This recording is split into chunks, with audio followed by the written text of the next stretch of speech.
Tales of a Wayside Inn by Henry Wadsworth Longfellow. The Landlord's Tale. Paul Revere's Ride.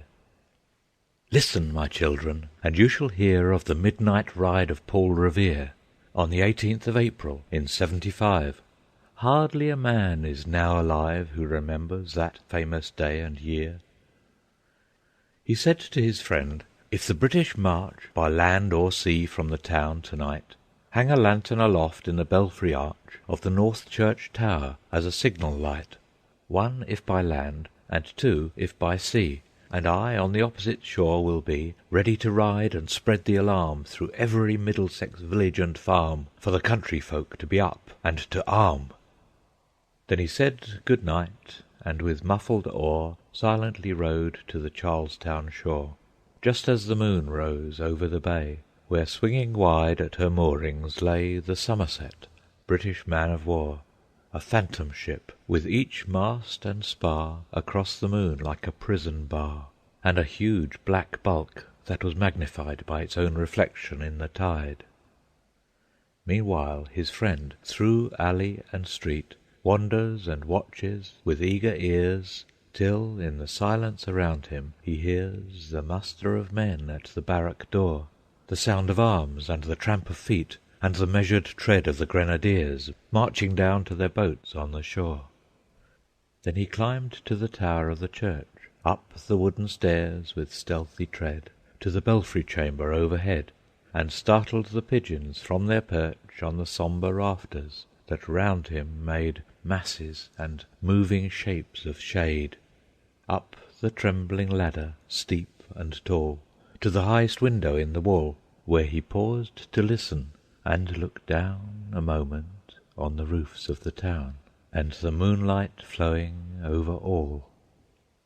Beneath, in the churchyard, lay the dead, in their night encampment on the hill, wrapped in silence so deep and still that he could hear, like a sentinel's tread, the watchful night wind as it went creeping along from tent to tent, and seeming to whisper, "All is well." A moment only he feels the spell of the place and the hour, and the secret dread of the lonely belfry and the dead, for suddenly all his thoughts are bent on a shadowy something far away, where the river widens to meet the bay, a line of black that bends and floats on the rising tide, like a bridge of boats. Meanwhile, impatient to mount and ride, booted and spurred, with a heavy stride, on the opposite shore walked Paul Revere. Now he patted his horse's side, now gazed at the landscape far and near, then impetuous stamped the earth, and turned and tightened his saddle girth. But mostly he watched with eager search the belfry tower of the old North Church, as it rose above the graves on the hill, lonely and spectral and sombre and still. And lo, as he looks, on the belfry's height, a glimmer and then a gleam of light. He springs to the saddle, the bridle he turns, but lingers and gazes, till full on his sight a second lamp in the belfry burns.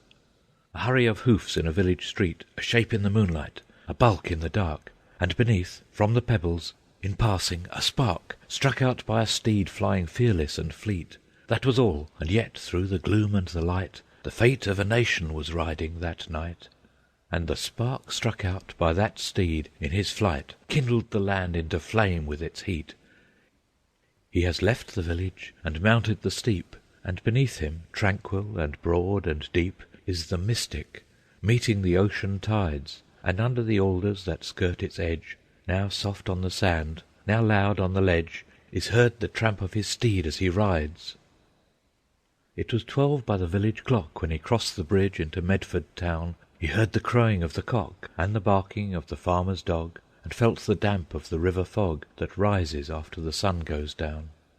It was 1 by the village clock when he galloped into Lexington. He saw the gilded weathercock swim in the moonlight as he passed, and the meeting-house windows, blank and bare, gaze at him with a spectral glare, as if they already stood aghast at the bloody work they would look upon.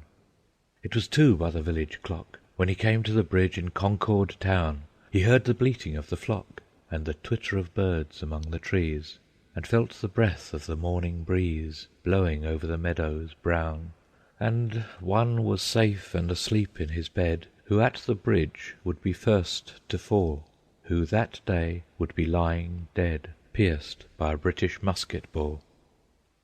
You know the rest.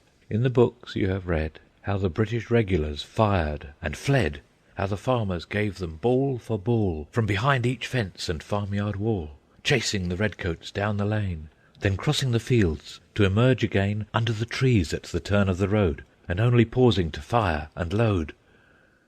So through the night rode Paul Revere, and so through the night went his cry of alarm to every Middlesex village and farm, a cry of defiance and not of fear, a voice in the darkness, a knock at the door, and a word that shall echo for evermore.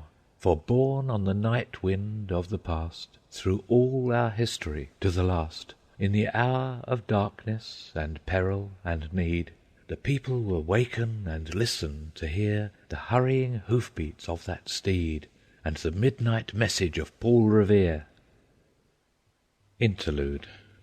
The landlord ended thus his tale, then rising took down from its nail the sword that hung there, dim with dust, and cleaving to its sheath with rust, and said, "This sword was in the fight." The poet seized it, and exclaimed, "It is the sword of a good knight, though homespun was his coat of mail. What matter if it be not named Joyeuse, Colada, Durindale, Excalibur, or Arondight, or other name the books record? Your ancestor, who bore this sword as colonel of the volunteers, mounted upon his old grey mare, seen here and there and everywhere, to me a grander shape appears than old Sir William, or what not, clinking about in foreign lands with iron gauntlets on his hands, and on his head an iron pot." All laughed. The landlord's face grew red as his escutcheon on the wall. He could not comprehend at all the drift of what the poet said, for those who had been longest dead were always greatest in his eyes, and he was speechless with surprise to see Sir William's plumed head brought to a level with the rest and made the subject of a jest. And this perceiving, to appease the landlord's wrath, the other's fears, the student said with careless ease, "The ladies and the cavaliers, the arms, the loves, the courtesies, the deeds of high emprise I sing." Thus Ariosto says, in words that have the stately stride and ring of armed knights and clashing swords. Now listen to the tale I bring. Listen, though not to me belong the flowing draperies of his song, the words that rouse, the voice that charms. The landlord's tale was one of arms. Only a tale of love is mine, blending the human and divine. A tale of the Decameron, told in Palmieri's garden old, by Fiammetta, laurel-crowned, while her companions lay around, and heard the intermingled sound of airs that on their errands sped, and wild birds gossiping overhead, and lisp of leaves, and fountains fall, and her own voice more sweet than all, telling the tale, which, wanting these, perchance may lose its power to please.